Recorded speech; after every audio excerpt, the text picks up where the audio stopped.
Vivi, hace días me mandaste un mensaje, un video, un audio, no me acuerdo ya bien, y me hiciste una pregunta que, ¿qué opinaba yo? Y el tema era eh, las razones del estancamiento espiritual de los creyentes o de una persona. En el caso ese que me mandas, el pastor predicador habla de la salvación. Quiero hacerte como, después de haber hecho un estudio bien conciso sobre eso, y me tomé varios días para hacerlo, quiero más o menos darte un contexto y irnos a los textos bíblicos, que es la palabra verdadera después, que nos puede ilustrar la misma palabra de Dios. La gran pregunta es ¿por qué no cambia la vida de algunos creyentes? Y hay varias razones por las cuales la vida de algunos creyentes no cambia, a pesar de asistir a la iglesia, leer la Biblia o incluso orar. Eh, a pesar de eso, hay algunos creyentes que vemos que su vida no cambia. Entonces quiero compartirte algunas causas comunes, las más comunes, con base bíblica y práctica. Y en primer lugar, podríamos decir que por falta de un nuevo nacimiento genuino. Muchos cristianos, creyentes, profesan fe, pero no han experimentado un verdadero arrepentimiento y transformación interior. Y no basta con asistir a la iglesia, es necesario rendir verdaderamente el corazón a Cristo. En 2 Corintios el Señor 5:17 el Señor nos dice, de modo que si alguno está en Cristo, nueva criatura es. Las cosas viejas pasaron, he aquí todas son hechas nuevas. Una segunda causa puede ser la desobediencia continua. El cambio viene cuando obedecemos la palabra. No basta solamente en escucharla. Algunos la escuchan, pero no la aplican. No aplican lo que aprenden, lo que les es enseñado. Santiago 1:22 dice, pero sea hacedores de la palabra y no tan solamente oidores. Una tercera causa común puede ser el pecado oculto o el pecado no confesado. El pecado no tratado endurece el corazón y bloquea el crecimiento espiritual de cualquier persona. Algunos viven una doble vida, lo que llamamos la famosa película Cristiano de la Secreta, y lo que impide una transformación real.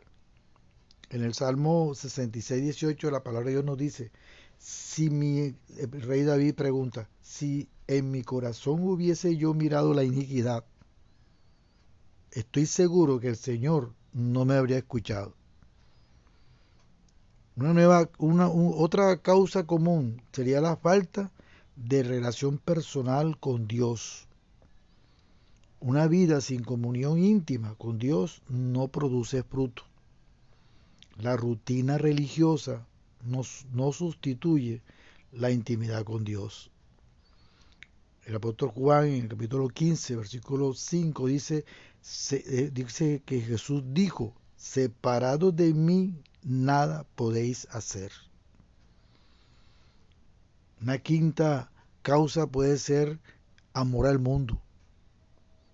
Y algunos creyentes no cambian porque no quieren dejar ciertos placeres o amistades del mundo. La transformación requiere un cambio de lealtades. El apóstol Juan, en la primera carta del apóstol Juan, dice en el capítulo 2, del 15 al 16, no améis al mundo, ni lo que está en el mundo. Una sexta causa podría ser falta de discipulado y madurez. Y aquí se estancan muchos creyentes porque casi nadie quiere ser discipulado, nadie quiere que los discipule, quieren ir y avanzar sin ser edificados, sin ser instruidos. Y la vida cristiana es un proceso. Y sin enseñanza sólida y guía, ese proceso es un fracaso. Muchos aún se estancan y el crecimiento necesita intencionalidad, comunidad y enseñanza. La gran pregunta entonces sería, ¿y estas personas son salvas?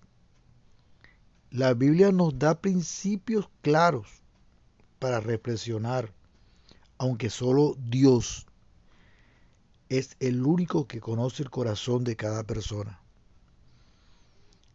Hay algunas claves bíblicas que encontré para discernir o dar respuesta a esta pregunta si esas personas son salvas. Porque si no hay fruto, no hay evidencia de una conversión verdadera y la fe genuina cambia la vida. Porque la salvación genuina produce fruto visible. En Mateo 7, 16 al 20, Jesús dijo, por sus frutos lo conoceréis. En Juan 3:9 también dijo, todo aquel que es nacido de Dios no practica el pecado. En segundo lugar, no todos los que profesan realmente fe son salvos.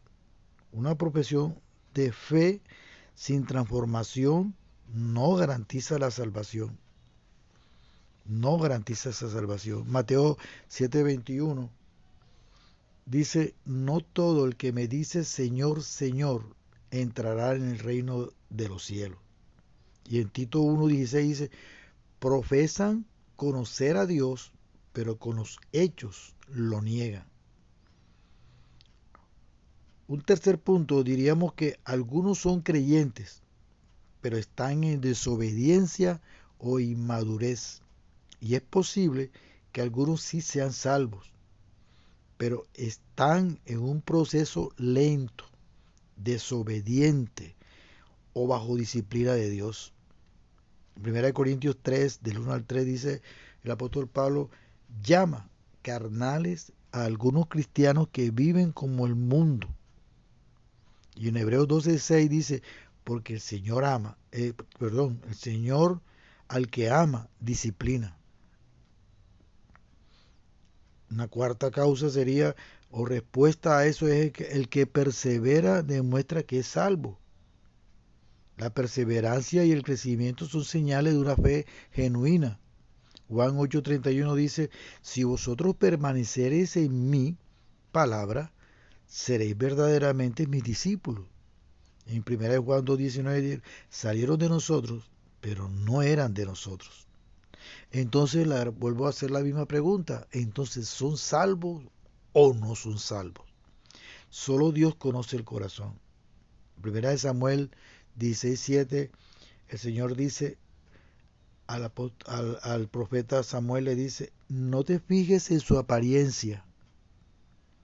Y finalmente le dice, pero yo, el Dios Todopoderoso, me fío es en el corazón de las personas. Y a veces, por apariencia, una persona puede ser cristiana, pero su corazón, ¿cómo está? La Biblia nos enseña que la fe verdadera transforma la vida. Si alguien dice ser cristiano, pero vive como el mundo sin arrepentimiento, debe examinarse a sí mismo y buscar una relación real con Cristo. En 2 Corintios 13:15 está establecido esa orden, ese mandato de parte de Dios. Ahora, tenemos en la teología bíblica la interpretación teológica de doctrinas que sostienen que una persona puede ser salva aunque no muestre frutos de arrepentimiento visibles o una transformación en su vida, y se asocia principalmente con una versión extrema de la seguridad eterna o salvación eterna, incondicional, también conocida como la salvación por gracia sin señorío de Cristo. ¿Y qué enseña esta doctrina?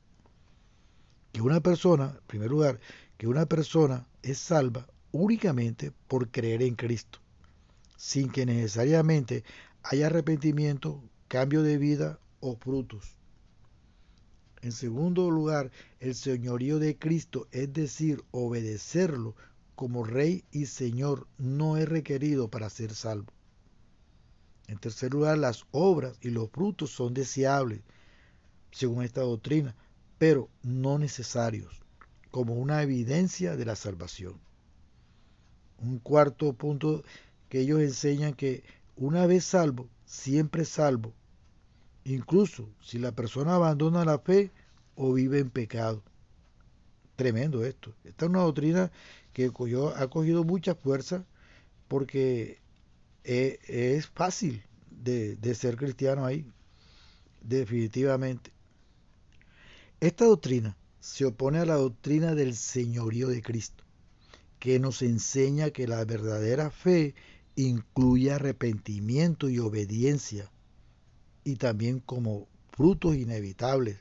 Por lo tanto, no hay fe genuina sin transformación. Esta teoría de salvo siempre salvo ignora pasajes como Mateo 7, 21 al 23, 1 de Juan 3 del 6 al 10 y Santiago 2, 17 al 20 que ya te los enuncié. Esta doctrina puede crear cristianos nominales que creen estar salvos sin una evidencia de regeneración. Lógicamente también promueve una gracia barata. Ahora, la doctrina que niega que una persona sea salva si no hay fruto visible de arrepentimiento y obediencia y transformación es la conocida como la doctrina del señorío de Cristo. ¿Y qué enseña? En el segundo capítulo que te voy a grabar, te diré qué es lo que enseña esta doctrina.